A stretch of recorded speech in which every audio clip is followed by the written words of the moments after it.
रात के सन्नाटे में कोलकाता की गलियां सुनसान थीं। घड़ी की सुई 12 के ऊपर थी। विनोद, जो एक प्राइवेट कंपनी में काम करता था, देर रात अपने ऑफिस से घर लौट रहा था। उसका ऑफिस थोड़ा दूर था और उस दिन भारी बारिश के कारण लोकल ट्रेनें रद्द कर दी गई थीं। थकान से भरा हुआ वह टैक्सी पकड़ने के लिए सड़क किनारे खड़ा हो गया। बारिश अभी थमी थी, लेकिन हवा में अजीब सी ठंडक थी। चारों तरफ सिर्फ अंधेरा और कभी कभार गुजरती गाड़ियों की रोशनी। अचानक दूर से एक पीली रोशनी आती दिखाई दी। एक पुरानी सी टैक्सी धीरे धीरे उसकी तरफ बढ़ रही थी। टैक्सी की हालत देखकर विनोद को थोड़ा अजीब लगा, लेकिन इस समय उसके पास कोई और विकल्प नहीं था। टैक्सी ड्राइवर ने काले रंग का कोट पहना हुआ था और उसकी शक्ल धुंधली सी दिखाई दे रही थी। विनोद ने टैक्सी का दरवाजा खोला और अंदर बैठ गया। अंदर की गंध बहुत अजीब थी, जैसे किसी पुराने कमरे में महीनों से सफाई न की गई हो। उसने ड्राइवर से कहा, सॉल्ट, लेक सेक्टर 5 चलो। ड्राइवर ने बिना कुछ बोले टैक्सी आगे बढ़ा दी। कुछ देर तक टैक्सी चुपचाप चलती रही। विनोद ने सोचा कि ड्राइवर थोड़ा अजीब है, लेकिन उसने ज्यादा ध्यान नहीं दिया। सड़क पर दूर दूर तक कोई नहीं था। टैक्सी के शीशे धुंधले थे और बाहर का दृश्य अस्पष्ट था। विनोद ने खिड़की साफ करने की कोशिश की, लेकिन गंदगी अंदर से थी। टैक्सी एक सुनसान रास्ते पर मुड़ गई। विनोद को लगा कि यह शायद शॉर्टकट होगा। उसने ड्राइवर से पूछा, यह कौन सा रास्ता है? ड्राइवर ने धीमे और भारी आवाज में कहा, शॉर्टकट है, जल्दी पहुंच जाएंगे। विनोद को उसकी आवाज से कुछ अजीब सा महसूस हुआ। आवाज में न कोई भाव था, न कोई गर्मजोशी। टैक्सी अब और भी सुनसान इलाके में पहुंच गई। चारों तरफ घना जंगल और बीच में कच्ची सड़क। विनोद ने ड्राइवर से फिर पूछा, यह रास्ता बहुत अंधेरा है, क्या यहां से सच में जल्दी पहुंचेंगे? लेकिन इस बार ड्राइवर ने कोई जवाब नहीं दिया। टैक्सी अचानक झटके से रुक गई। अब क्या हुआ? विनोद ने झुंझलाते हुए पूछा। ड्राइवर ने धीरे धीरे उसकी तरफ मुड़कर कहा, इंजन खराब हो गया है, उतर कर देखना पड़ेगा। विनोद को गुस्सा आ रहा था, लेकिन डर भी लग रहा था। उसने टैक्सी से बाहर झांक कर देखा। चारों तरफ अंधेरा था। हल्की हल्की बारिश फिर से शुरू हो गई थी। ड्राइवर कार के बोनट खोलकर कुछ देखने लगा। तभी विनोद ने महसूस किया कि टैक्सी के अंदर अचानक ठंडक बढ़ गई है। उसने सोचा कि शायद यह बारिश की वजह से हो रहा होगा, लेकिन तभी उसे खिड़की के शीशे पर किसी के हाथ के निशान दिखाई दिए। उसने हैरानी से देखा, क्योंकि वहां कोई नहीं था। विनोद ने खिड़की से बाहर देखा। ड्राइवर वहीं था, लेकिन उसका सिर बोनट के ऊपर झुका हुआ था। वह कुछ बड़बड़ा रहा था। विनोद का दिल तेजी से धड़कने लगा। उसने महसूस किया कि टैक्सी के अंदर कोई और भी था। उसने धीरे धीरे पीछे मुड़कर देखा, लेकिन पीछे की सीट खाली थी। तभी अचानक ड्राइवर ने जोर से हंसना शुरू कर दिया। उसकी हंसी इतनी डरावनी थी कि विनोद का शरीर कांपने लगा। तुमने मुझसे टैक्सी ली, लेकिन तुम्हें नहीं पता कि यह टैक्सी तुम्हें कहां ले जाएगी, ड्राइवर ने कहा। विनोद ने घबराकर टैक्सी का दरवाजा खोलने की कोशिश की, लेकिन दरवाजा जाम हो चुका था। ड्राइवर ने अपना सिर घुमाया।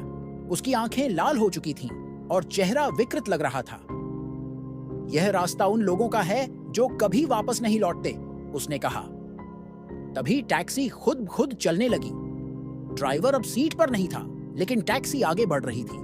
विनोद ने चिल्लाने की कोशिश की, लेकिन उसकी आवाज बाहर नहीं जा रही थी। टैक्सी अब और तेज चलने लगी। चारों तरफ से चीखों की आवाजें आने लगीं। खिड़कियों पर अजीब अजीब चेहरे दिखाई देने लगे। विनोद ने अपनी आंखें बंद कर लीं और भगवान को याद करने लगा। कुछ देर बाद टैक्सी अचानक रुक गई। विनोद ने हिम्मत जुटाकर आंखें खोलीं। वह सड़क के किनारे पड़ा हुआ था। टैक्सी गायब थी। चारों तरफ अंधेरा था। दूर से एक औरत की सिसकियों की आवाज आ रही थी। उसने अपनी जेब से मोबाइल निकाला, लेकिन नेटवर्क नहीं था। विनोद ने उठने की कोशिश की, लेकिन उसके पैर सुन्न हो चुके थे। वह किसी तरह घिसटते हुए सड़क के किनारे पहुंचा। तभी उसे पीछे से किसी के कदमों की आहट सुनाई दी। उसने पीछे मुड़कर देखा, लेकिन वहां कोई नहीं था। विनोद अब पूरी तरह डर चुका था। उसने हिम्मत जुटाकर आगे बढ़ने की कोशिश की। तभी उसे सड़क के किनारे एक झोपड़ी दिखाई दी। झोपड़ी से हल्की रोशनी आ रही थी। वह किसी तरह झोपड़ी के पास पहुंचा और दरवाजा खटखटाया। दरवाजा एक बूढ़ी औरत ने खोला। उसकी आंखों में डर और रहस्यमय भाव थे। तुम यहां कैसे आए? उसने पूछा। विनोद ने पूरी कहानी सुनाई। औरत ने सिर झुकाकर कहा, यह रास्ता शापित है, यहां से कोई जिंदा नहीं लौटता।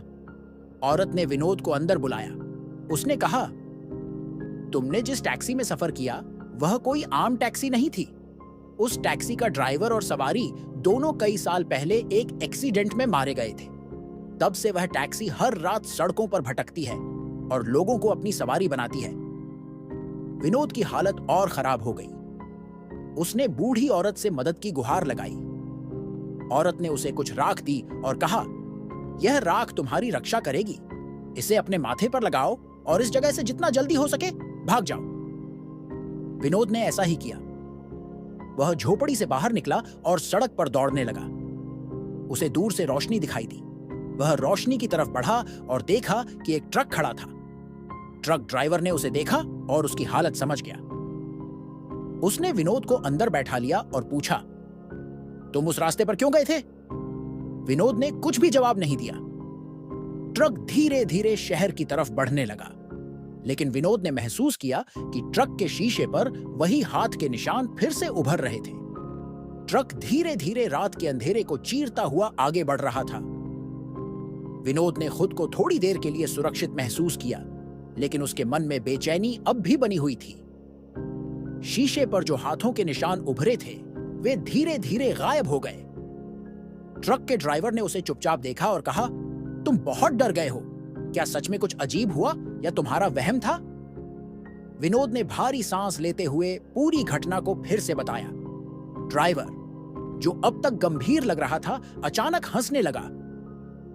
यह कहानी तो यहां के हर यात्री से सुनता हूं, लेकिन सच बताऊं, मैंने कभी ऐसा कुछ नहीं देखा, उसने कहा। उसकी हंसी में एक अजीब सी खौफनाक गूंज थी। विनोद ने एक बार फिर खिड़की से बाहर झांका। सड़क अब भी सुनसान और रहस्यमयी थी। दूर दूर तक कोई गाड़ी या इंसान नजर नहीं आ रहा था। तभी ट्रक अचानक झटके से रुक गया। विनोद ने चौंक कर ड्राइवर की तरफ देखा। ड्राइवर ने गंभीर स्वर में कहा, इंजन गर्म हो गया है, मुझे नीचे उतरकर देखना पड़ेगा। विनोद को उस रात यह दूसरी बार सुनना पड़ा। उसका दिल जोर जोर से धड़कने लगा। ड्राइवर ट्रक से नीचे उतरा और बोनट खोलकर कुछ देखने लगा। विनोद ने ट्रक के भीतर बैठने का फैसला किया।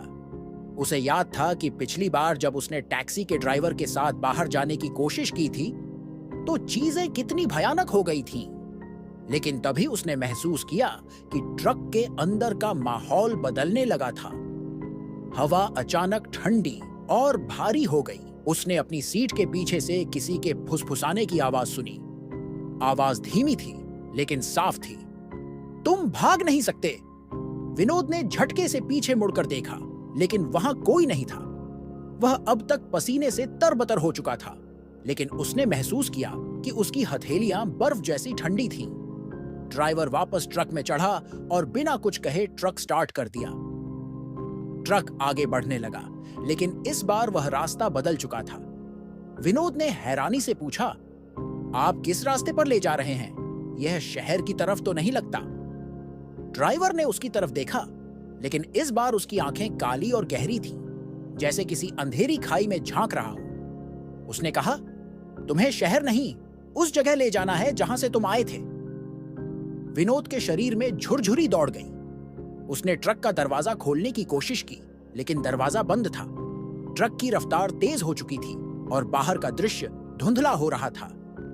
चारों तरफ सिर्फ घना जंगल और अंधेरा था। कुछ देर बाद ट्रक एक वीरान जगह पर रुक गया। ड्राइवर ने उसकी तरफ देखा और धीरे धीरे मुस्कुराने लगा।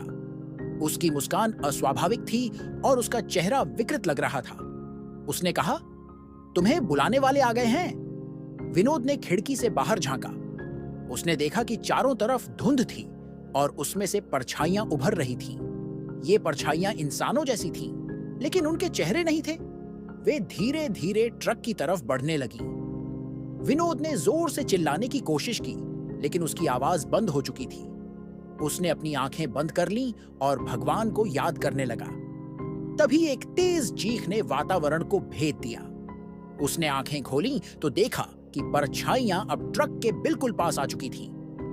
ड्राइवर ने अपनी सीट से उठकर विनोद की तरफ देखा और कहा, यह तुम्हारी आखिरी मंजिल है, अब आगे का रास्ता तुम्हें इनके साथ तय करना होगा। वह जोर से हंसा और उसकी आवाज पूरी जगह में गूंज उठी। विनोद ने आखिरी कोशिश के तौर पर दरवाजा खोलने के लिए पूरी ताकत लगाई। दरवाजा इस बार खुल गया। उसने ट्रक से बाहर छलांग लगा दी और भागने लगा। उसकी सांस फूल रही थी, लेकिन उसने पीछे मुड़कर नहीं देखा। भागते भागते उसने एक पुरानी इमारत को देखा। वह वहां घुस गया और दरवाजा बंद कर लिया। अंदर का माहौल ठंडा और शांत था। उसने राहत की सांस ली, लेकिन तभी उसने महसूस किया कि वह इमारत बिल्कुल खाली थी। दीवारों पर अजीब अजीब आकृतियां बनी हुई थीं, जो किसी पुराने अनुष्ठान की याद दिला रही थीं। इमारत के अंदर से एक बार फिर वही आवाजें गूंजने लगीं। तुम भाग नहीं सकते, तुम्हारा सफर यहां खत्म नहीं हुआ है। विनोद ने देखा कि दीवारों से खून जैसा तरल बहने लगा था। उसके पैर अब और नहीं चल पा रहे थे। तभी एक दरवाजा अपने आप खुला। उसने देखा कि दरवाजे के पार वही टैक्सी खड़ी थी जिसमें वह पहली बार बैठा था। टैक्सी का ड्राइवर खिड़की से झांक रहा था और मुस्कुरा रहा था। उसने कहा, अब तो चलना ही पड़ेगा। विनोद के पास अब कोई चारा नहीं बचा था। उसकी आंखों में आंसू थे और दिल में डर। उसने भगवान से अंतिम बार प्रार्थना की और टैक्सी की तरफ बढ़ने लगा। दरवाजा अपने आप खुल गया और उसने अंदर कदम रखा। जैसे ही वह टैक्सी में बैठा, टैक्सी ने तेज रफ्तार से चलना शुरू कर दिया। इस बार टैक्सी का शीशा साफ था। उसने बाहर देखा तो चारों तरफ अंधेरा और अनजानी परछाइयां थीं। टैक्सी के अंदर वही खौफनाक हंसी गूंजने लगी और उसके बाद सब कुछ धुंधला हो गया। सुबह जब लोग उस इलाके से गुजरे तो सड़क किनारे एक जली हुई टैक्सी मिली। उसके अंदर किसी का कोई निशान नहीं था, लेकिन खून के निशान सीट पर बचे हुए थे। उस दिन से वह रास्ता और भी डरावना हो गया और विनोद की कहानी कोलकाता की गलियों में एक भूतिया किस्से के रूप में अमर हो गई। सुबह के उजाले में स्थानीय पुलिस को जब उस जली हुई टैक्सी की खबर मिली तो वे तुरंत घटना स्थल पर पहुंचे। टैक्सी पूरी तरह से राख हो चुकी थी, लेकिन उसमें से अब भी एक अजीब सी दुर्गंध आ रही थी। टैक्सी के चारों तरफ लोगों की भीड़ जमा थी। सभी के चेहरे पर डर और बेचैनी साफ झलक रही थी। इंस्पेक्टर राय, जो इलाके के जाने माने अधिकारी थे, मौके पर पहुंचे। उन्होंने टैक्सी का मुआयना किया। सीटों पर खून के धब्बे साफ दिख रहे थे, लेकिन किसी यात्री का कोई सुराग नहीं था। उन्होंने अपने सिपाही को आसपास की जगह छानने का आदेश दिया। सिपाही जंगल की तरफ बढ़े। उन्होंने एक पुरानी इमारत देखी जिसके दरवाजे खुले हुए थे। अंदर जाने पर वहां की हालत ने उनकी रूह कंपा दी। दीवारों पर अजीब निशान थे, जैसे किसी ने नुकीली चीज से खरोंच कर बनाए हों। फर्श पर राख और जलने के निशान थे। एक सिपाही ने कहा, साहब, यह जगह कुछ सही नहीं लगती। यहां कुछ ना कुछ अनहोनी जरूर हुई है। इंस्पेक्टर राय ने इमारत के हर कोने की तलाशी ली, लेकिन उन्हें कुछ खास नहीं मिला। तभी उन्होंने देखा कि फर्श पर किसी का नाम उकेरा हुआ था, विनोद। उनके चेहरे पर तनाव बढ़ गया। यह नाम किसका है? इंस्पेक्टर ने अपने साथियों से पूछा। किसी के पास जवाब नहीं था। तभी बाहर खड़े एक बूढ़े व्यक्ति ने कहा, यह नाम उस आदमी का है जिसने उस शापित टैक्सी में सफर किया था। इंस्पेक्टर ने हैरानी से उसकी तरफ देखा और पूछा, तुम इस टैक्सी के बारे में क्या जानते हो? बूढ़े आदमी ने गहरी सांस ली और कहा, यह टैक्सी कोई आम टैक्सी नहीं है। यह कई साल पहले जलकर राख हो चुकी थी। कहते हैं इसका ड्राइवर और उसमें बैठे यात्री एक दुर्घटना में मारे गए थे, लेकिन उनकी आत्माएं अभी भी इस इलाके में भटकती हैं। जो कोई भी उस टैक्सी में बैठता है वह या तो कभी लौटता नहीं या फिर उसकी कहानी रहस्यमय बन जाती है। इंस्पेक्टर ने उस बूढ़े आदमी को ध्यान से देखा। तुम ये सब कैसे जानते हो? उन्होंने पूछा। बूढ़े आदमी ने कहा, मैं उसी दिन उस जगह था जब यह हादसा हुआ था। मैंने उस आग को अपनी आंखों से देखा था। उसके बाद से मैं हर रात इन जंगलों में अजीब सी चीखें और हंसी सुनता हूं। इंस्पेक्टर ने इस पर ज्यादा ध्यान नहीं दिया और अपनी टीम को जांच जारी रखने का आदेश दिया। लेकिन कहानी यहीं खत्म नहीं हुई। उसी रात जब शहर सो रहा था, विनोद अचानक अपने घर के दरवाजे पर पाया गया। उसके पड़ोसियों ने उसे देखा और तुरंत उसके परिवार को सूचना दी। जब परिवार ने दरवाजा खोला तो विनोद की हालत देखकर वे दंग रह गए। वह पूरी तरह से डरा हुआ था। उसके कपड़े फटे हुए थे और शरीर पर चोटों के निशान थे।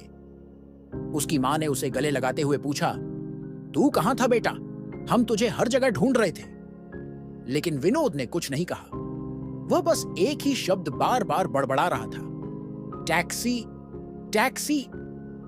डॉक्टर को बुलाया गया, लेकिन उसकी मानसिक हालत स्थिर नहीं हो रही थी। उसे किसी गहरी सदमे वाली स्थिति में पाया गया। विनोद ने किसी से भी ठीक से बात नहीं की, लेकिन जब उसने बोलना शुरू किया तो उसकी बातें हर किसी को हैरान कर गईं। विनोद ने कहा कि टैक्सी ने उसे एक ऐसी दुनिया में ले जाया था जो समय और स्थान से परे थी।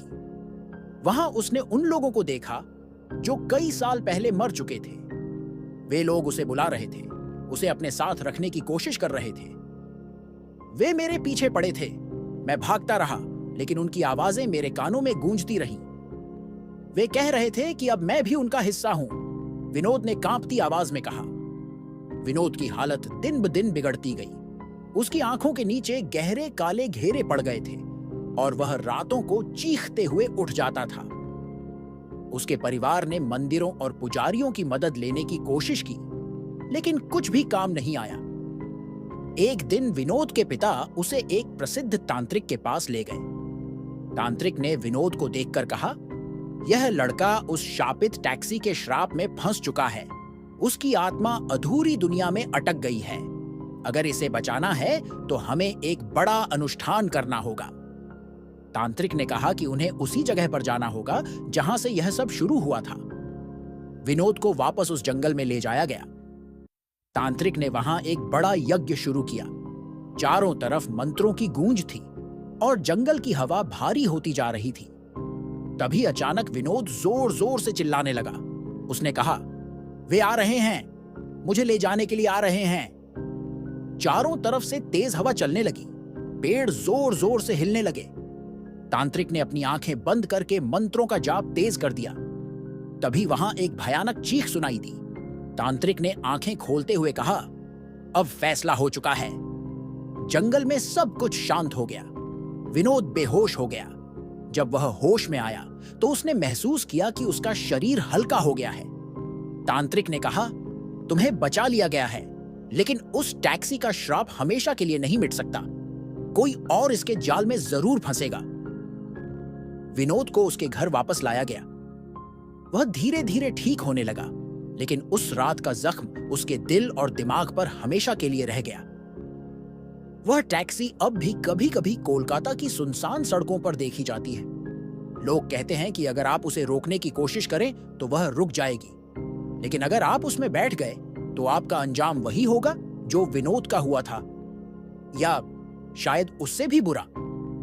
कोलकाता की रातें अब भी इस किस्से को हर कोने में फुसफुसाती हैं।